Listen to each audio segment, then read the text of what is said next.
It's Luby with Dirtlabs suspension. We're at our local trailhead. We're going to do a little tech tip today of how to remove your fork and send it in for service. So first and foremost, when you're going to take off your fork, pay attention to the headset spacer orientation. You shouldn't have that many, but I do for testing forks. And also the brake orientation. Sometimes on the brakes you'll have conical washers on the bolts here, and you want to make sure you get those in.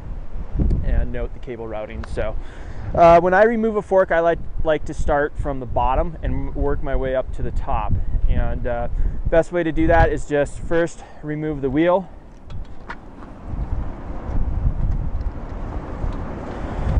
And this is pretty simple stuff you can do literally at the trailhead like we're doing. I always put the axle back in the wheel until the fork's ready to be shipped. The next part is to remove this cable guide that keeps the brakes on. So we're just going to pop that off there. And I'm using a multi-tool today that a lot of riders carry with them on the trail. So that's basic tools can do this.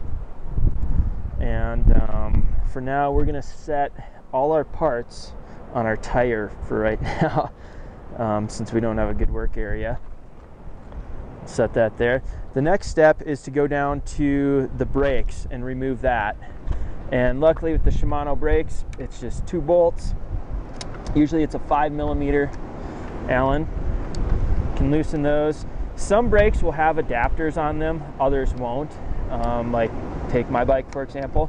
So again, take a picture of the way your brakes are set up, and that way then you can put everything back together correctly.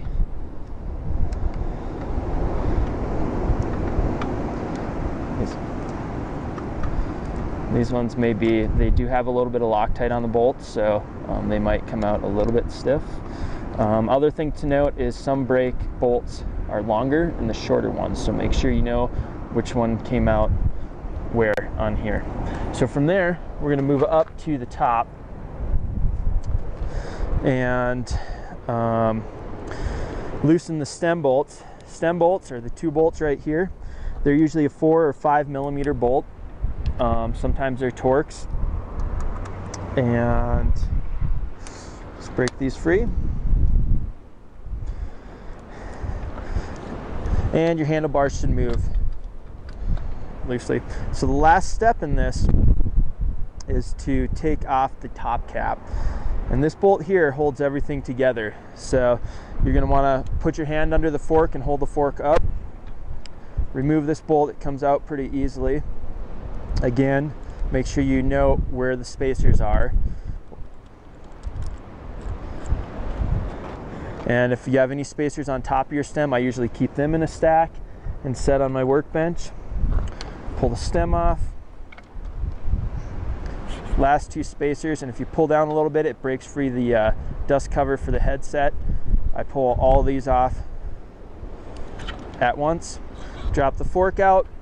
Boom, you have a fork that you can ship into us for service. You can go to dirtlabs.com to find our service forms that you ship with it and all the shipping information. And also on top of that, once you're all done, you can either keep your bike in your stand or wherever you're working. You want to make sure the bearings don't fall out of the headset. A good trick is to run a long zip tie through. And if you wanted to, you could put all the headset spacers on and run the zip tie through those too as well. Or a piece of string, just loop it around, keep everything together. Then you're done. Thanks.